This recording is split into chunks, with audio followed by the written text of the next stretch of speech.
Salut à tous. Allez, on se retrouve aujourd'hui pour le petit tour de mon élevage du dimanche. Comme d'habitude, on va commencer par les Mussar Barbarus. Alors, Mussar Barbarus qui ont eu un gros couvain, un gros développement. Elles sont venues tout foutre ici, là, m'ont vidé le nid encore une fois. Voilà, ça devait plus leur plaire. Les températures avaient baissé un peu, alors est-ce qu'elles sont approchées de la chaleur? Je sais pas. Bon, après elles font ce qu'elles veulent, elles sont chez elles. On va les laisser faire, toujours un petit peu de graines et de graines simplement là-bas dans cet endroit du tube. Dans le nid, on a toujours un peu des étages vides, mais il nous reste un peu des graines. On voit en bas à gauche, il y a pas mal de couvains là-bas aussi.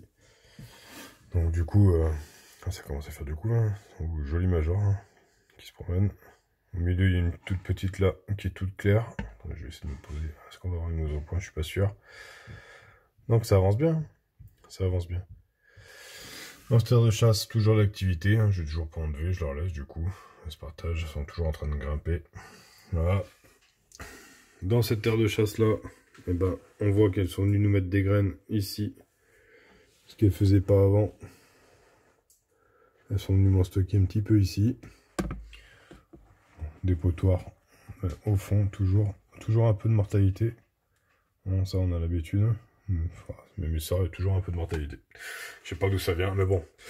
Quoi qu'il arrive, elle continue à se développer, donc c'est que c'est pas super grave. Donc pour les Mussar, tout se passe bien. Faut que je leur redonne un bord de l'eau fraîche aussi.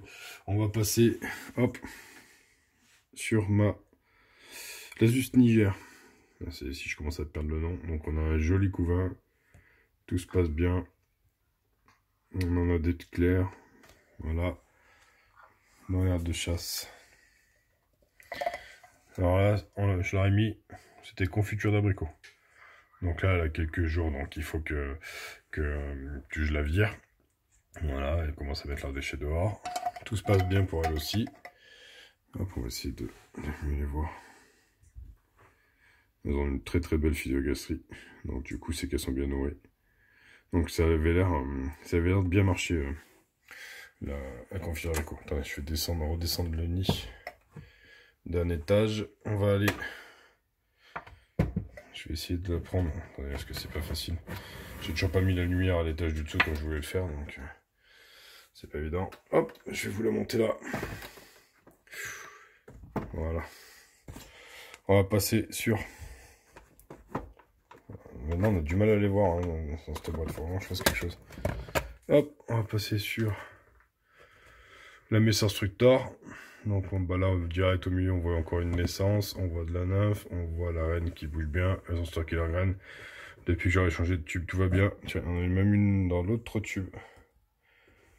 Voilà, j'aimerais bien qu'elle adopte parce que le premier, vous voyez, il est quand même bientôt sec. Donc j'aimerais bien qu'elle parte sur celui-là. Attendez, je vais fermer parce qu'elle commence à monter. Il faut que je refasse quelque chose parce que là, c'est pas évident pour les observer. Voilà. Elles sont speed aussi. Puis j'ai mis le tube qu'on veut voir derrière. J'arrive pas à avoir une mise au point. Voilà.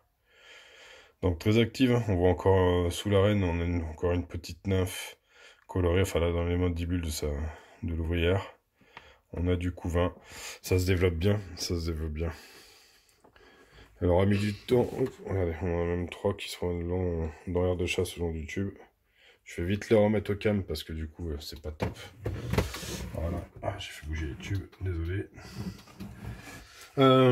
Désolé pour l'instructeur, on n'aura pas une vision terrible, mais il faut que je refasse quelque chose, quoi. Je vais leur refaire un nid parce que c'est pas normal. C'est pas possible de continuer comme ça. On va en profiter. Du coup, je suis là. Je vais monter les Manuka Rebuda. Voilà, qui sont là. Alors, est-ce qu'on va avoir une belle mise au point? Voilà, de belles ouvrières. Alors, elles sont proches de la sortie, donc elles ont juste envie de se barrer. Voilà, le fourrage en permanence. Voilà. Pareil, confiture d'abricot, ça a plutôt bien marché. Ça a plutôt bien marché. Elles sont super nombreuses maintenant. J'ai pas filmé, mais hier je leur ai filé une mouche vivante là. Et elles sont hyper agressives quoi avec les mouches, c'est un truc de dingue. On va aller voir ici. Qu'est-ce qu'on a? Alors ici je suis trop haut. Donc ici on voit le couvain. Donc là, ce que je vous ai dit, comme le tube est tourné, maintenant elles montent dans celui-là.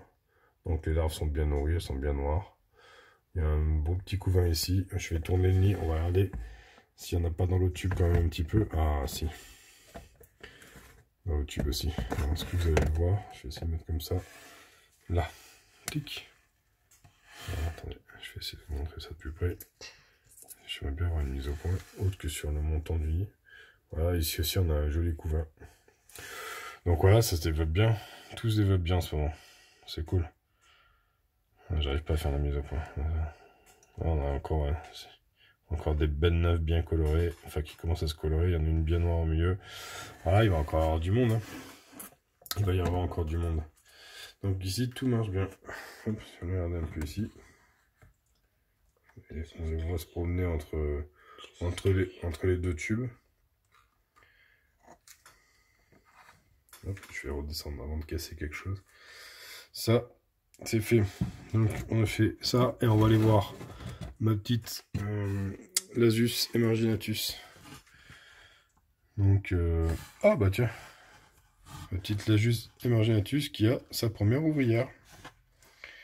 Juste là. Alors, elle est très très claire, donc je sais pas si je vais réussir à faire la mise au point. Alors, attendez. On va se mettre en focus auto. Je vais pas y arriver. Alors si je fais comme ça, parce que c'est mieux. Voilà. Ah, celle-là, elle est vraiment pas vieille du tout, quoi. Là, je tremble. Alors, ce qui m'étonne, c'est que c'est des nymphes nues. Pourtant, ça a l'air... Non, ça a l'air bien humide, pourtant. Il n'y a plus d'eau dans le tube. Alors, c'est peut-être trop humide. Faut que je regarde pourquoi elles font des nymphes nues. Trop humide, nymphes nues, il me semble. Peut-être ça. Donc, mon tube est peut-être trop humide, parce que du coup, c'est pas génial. Sachant que oui, elle n'y est pas depuis très longtemps, et ma réserve d'eau est déjà vide, donc je pense que le coton, j'ai pas dû assez le serrer. Ah ouais, j'ai des nymphes nues. Je crois que c'est un trop d'humidité, ça fait des nues. Oh, on la voit bouger. Donc voilà, ma toute première ouvrière emarginatus qui est vraiment claire de chez clair. Hein. Celle-là, ma reine a besoin d'être nourrie, ça se voit, elle est toute maigre. Enfin, elle est toute maigre, elle n'a pas de physiogastrie. Faut que je trouve une solution pour ça. Parce que ça, j'y avais pas pensé. Et j'ai mon tube d'eau qui est déjà vide alors qu'elle est dedans depuis 30-15 jours. En tout cas, j'ai vraiment pas dû serrer assez le coton. Bon, ouais, ça va être des petites complications. On va trouver une solution. Faut vraiment que je me mette à faire des nids. Parce que là, ça va commencer. Je vais commencer à en avoir besoin. Donc voilà. On a fait le tour de mes fondations. Et faut que je pense à faire des nids assez rapidement. Donc il va falloir regarder que je m'y mette. Parce que depuis le temps que je dis que je vais en faire, j'ai toujours rien fait. Voilà. Et voilà. Allez, bonne journée à tous. Amusez-vous bien. Bon dimanche. Ciao, ciao.